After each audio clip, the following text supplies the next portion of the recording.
Ayah, saudaraku telah ditangkap. Kita harus menemukan cara untuk menyelamatkannya. Jika semuanya gagal, kita bisa menyerang kota Feihu dan bertarung sampai mati. Kata Niuli pada si lalat, jangan khawatir. Meskipun mereka menangkap saudaramu, mereka hanya ingin memerasku dengan imbalan harta karun dan sejumlah sumber daya. Mereka tidak akan melakukan apapun kepada saudaramu. Membunuh saudaramu tidak akan ada gunanya bagi mereka. Si lalat Godfly tidak khawatir saat itu, karena dia tahu bahwa kota Feihu tidak ingin membunuh siapapun, mereka hanya ingin mengancamnya. Tapi kau tidak bisa tidak menyelamatkan saudaramu, kan? Kata Niuli, siapa bilang kita tidak akan menyelamatkan mereka? Kita hanya perlu menunggu. Flying Tiger City akan menghubungi kita atas inisiatifnya sendiri. Lalat pengganggu itu melirik Niuli dan berkata, tidurlah lagi. Kamu tidak perlu khawatir tentang masalah ini. Meskipun Niuli tidak yakin, dia berbalik dan pergi. Sapi tua, di mana harta karun itu? Bisakah kau membawaku melihatnya? Chen Ping sangat penasaran dengan tempat harta karun itu. Saudaraku, tanah harta karun itu hanya bisa dibuka sekali setiap 1000 tahun. Sekarang sama sekali bukan saat yang tepat. Jika kamu memaksakan diri masuk, kamu akan ditekan oleh jalan surga dan masa hidupmu akan sangat berkurang, kata si lalat pengganggu. Kehilangan umur, Chen Ping agak terkejut, mengapa ada penindasan seperti itu dari surga. Bawa aku melihatnya terlebih dulu, tapi aku tidak harus masuk. Melihat Chen Ping bertekad untuk pergi, Godfly hanya bisa mengangguk dan berkata, baiklah, aku akan mengantarmu ke sana terlebih dahulu, tetapi jangan impulsif. Jika kamu masuk dan tidak keluar hidup-hidup, itu akan merepotkan. Jangan khawatir, aku tahu apa yang kulakukan. Chen Ping mengangguk. Lalat pengganggu membawa Chen Ping ke tempat harta karun, sementara Feng Xian dan Bai Yi memilih tinggal di rumah tuan kota. Chen Ping mengikuti lalat itu dan terbang selama beberapa jam. Ketika dia merasa hendak terbang keluar dari seluruh wilayah suku binatang, dia akhirnya berhenti. Melihat tanah tandus di mana-mana, Chen Ping mengerutkan kening dan bertanya, apakah ini masih wilayah kota Badakmu? Mereka telah terbang ribuan mil. Jika ini masih wilayah Rhino City, maka Rhino City terlalu besar. Ya, ini masih wilayah kota badak kita, tapi kedepannya adalah wilayah kota harimau terbang, dan tanah harta karun ini adalah tempat di mana kota harimau terbang dan aku sering bertempur memperebutkannya. Tetapi masih ada lebih dari 300 tahun sebelum tanah harta karun itu dibuka. Mengapa kota Feihu begitu tidak sabar? Si lalat Godfly sangat bingung. Mengapa kota Flying Tiger tidak menunggu sampai tanah harta karun akan dibuka sebelum mengambil tindakan? Ayo turun dan lihat-lihat. Setelah berkata demikian, Chen Ping jatuh lebih dulu. Si Godfly mengikutinya dari dekat dan kedua lelaki itu terjatuh ke tanah. Chen Ping menemukan bahwa hanya beberapa mil jauhnya dari mereka, ada tanda yang jelas terlihat dengan mata telanjang di tanah. Tampaknya ada garis pemisah di tanah, dan warna tanahnya berbeda. Tanah di tanah harta karun itu berwarna merah muda, seperti warna darah yang terlalu lama meresap ke dalam tanah. Chen Ping berjalan menuju tempat harta karun. Si Godfly ingin menghentikannya, tetapi melihat bahwa Chen Ping sudah masuk. Begitu dia masuk, alis Chen Ping tiba-tiba mengernyit. Karena dia dapat merasakan dengan jelas bahwa kekuatan dalam tubuhnya semakin berkurang, dan begitu pula umurnya. Chen Ping segera mundur, dan perasaan itu lenyap seketika. Memang benar begitu, kata Chen Ping sambil mengerutkan kening. Saudaraku, bagaimana mungkin aku berbohong kepadamu? Biasanya, tidak ada seorang pun yang berani menginjakkan kaki di tanah ini. Ayo kita kembali, tidak ada gunanya membuang terlalu banyak energi dan kehidupan di sini. Si Godfly membujuk Chen Ping. Chen Ping tidak bergerak, tetapi menatap tanah harta karun di depannya, lalu bertanya, kamu mengatakan ini adalah penindasan hukum surgawi. Jika kita dapat melanggar hukum surgawi ini, apakah semuanya akan baik-baik saja? Lalat Godfly tertegun sejenak, lalu tertawa dan berkata, saudaraku, meskipun kamu memiliki kekuatan dan darah naga emas, tempat ini berada di bawah tekanan dao surgawi. Bagaimana kamu bisa menembus dao surgawi? Chen Ping tidak mengatakan apa-apa, melainkan memanggil pedang pembunuh naga dan berjalan menuju tempat harta karun itu lagi dengan tatapan penuh tekad di matanya. Saat dia menaiki tangga menuju surga, dia bisa menghancurkan segel Dao Agung, dan kemudian dia mungkin juga menghancurkan jalan surga. Si lalat Godfly memandang Chen Ping dan ingin berbicara untuk menghentikannya, tetapi kemudian dia berubah pikiran dan memutuskan untuk membiarkan Chen Ping menderita sedikit, mungkin dia akan kembali bersamanya. Chen Ping, memegang pedang pembunuh naga, berjalan ke tempat harta karun itu lagi. Perasaan aneh itu datang lagi, tetapi kali ini Chen Ping tidak panik. Sebaliknya, kristal naga di dadanya berkedip dan pedang pembunuh naga di tangannya juga memancarkan cahaya keemasan, merusak Chen Ping tiba-tiba mengayunkan pedang pembunuh naga di tangannya ke depan. Energi pedang berubah menjadi naga emas, meraung dan menyerbu menuju ruang kosong di depan. Berdengung, saat energi pedang dan naga emas menghilang, seluruh wilayah udara mulai bergetar. Dan perasaan aneh itu lenyap seketika di bawah pedang ini. Baiklah, kata Chen Ping sambil menyimpan pedang pembunuh naga. Apa? Si Godfly tertegun, lalu menatap Chen Ping. Masuk dan cobalah. Chen Ping melambai ke arah Godfly dan berkata, apakah itu tidak apa-apa? Si lalat Godfly agak ragu-ragu, lalu berjalan perlahan menuju tempat harta karun itu. Ketika dia melangkah hati-hati ke tempat harta karun itu, dia tiba-tiba tertegun, lalu menatap Chen Ping dengan kaget. Apakah ini mungkin? Wajah si Godfly penuh dengan ketidakpercayaan.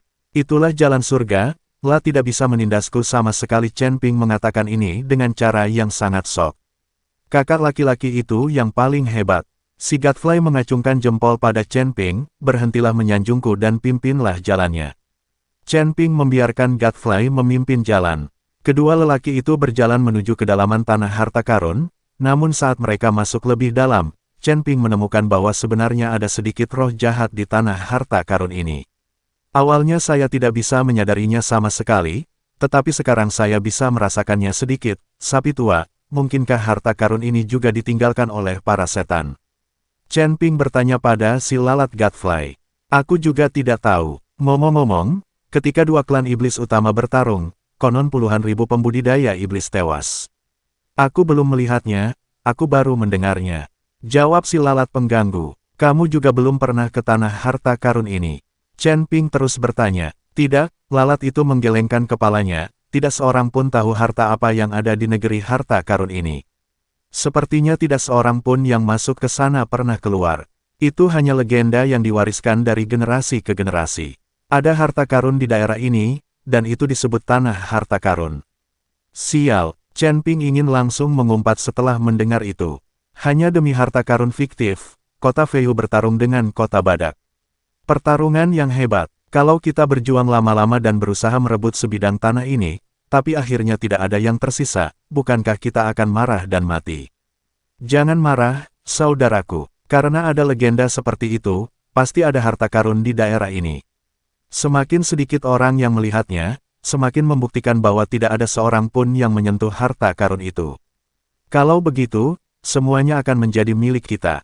Melihat Chen Ping hendak marah, si lalat pun bergegas membujuknya, ayo pergi. Kita semua di sini. Tidak ada gunanya aku marah. Chen Ping berkata tanpa berkata apa-apa. Si Godfly membawa Chen Ping dan terus bergerak masuk lebih dalam ke tanah harta karun. Tetapi setelah berjalan beberapa saat, Chen Ping tiba-tiba berhenti. Kakak, kenapa kamu berhenti? Si lalat Godfly bertanya dengan bingung. Apakah kamu melihat gunung besar di depan? Chen Ping bertanya sambil menunjuk ke depan.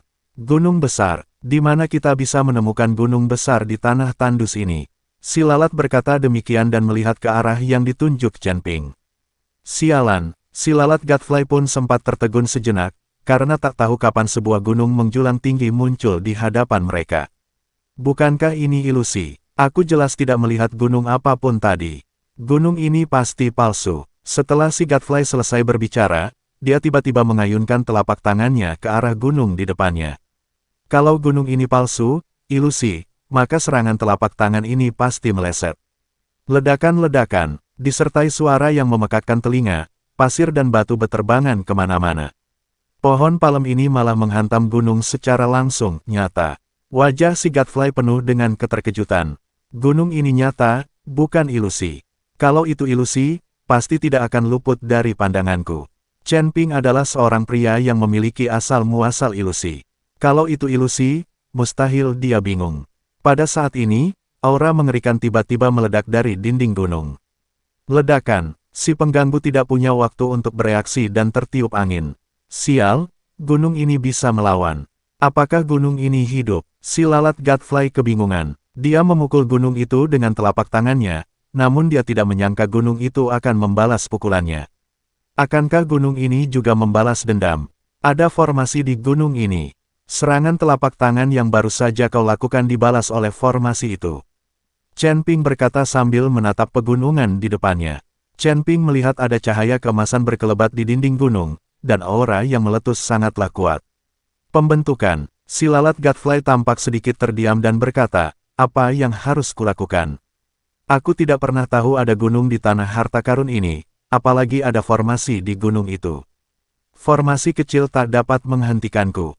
Chen Ping berjalan ke kaki gunung dengan sangat angkuh, menatap puncak gunung yang menjulang tinggi, merentangkan kedua telapak tangannya, dan pedang pembunuh naga pun muncul dalam sekejap, ledakan. Chen Ping hanya mengayunkan pedang ke arah dinding gunung, dan cahaya keemasan di dinding gunung hancur, dan formasinya langsung hancur. Setelah formasi itu pecah, muncullah tangga batu berkelok-kelok di kaki gunung. Tangga batu ini mengarah langsung ke perut gunung, memberi kesan seram bagi orang-orang.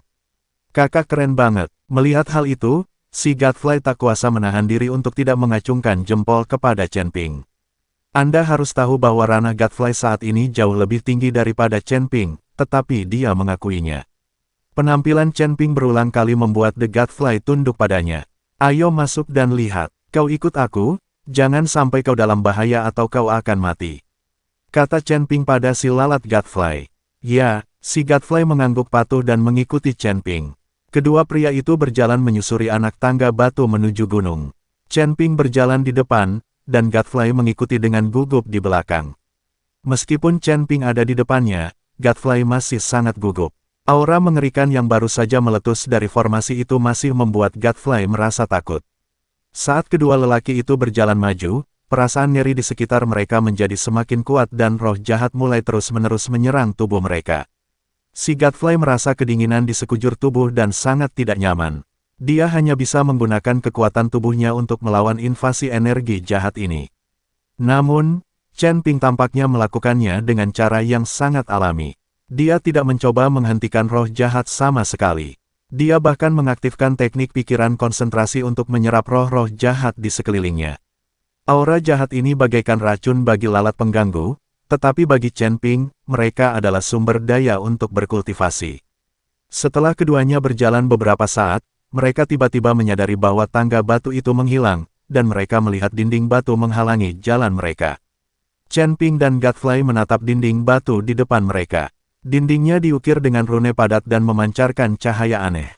Susunan dan kombinasi rune benar-benar di luar pemahaman mereka. Itu tidak tampak seperti pola formasi umum dan tidak ada hubungannya dengan sistem penulisan apapun yang dikenal. Apa-apaan ini? Si lalat Godfly mengernyit dan tak dapat menahan diri untuk mengeluh. Dia mengulurkan tangannya untuk menyentuh dinding batu, tetapi saat ujung jarinya hendak menyentuhnya, dia merasakan sakit yang menyengat seakan ditusuk oleh jarum-jarum kecil yang tak terhitung jumlahnya. Dia cepat-cepat menarik tangannya dan menepisnya. Sial, aku bahkan tidak bisa menyentuhnya.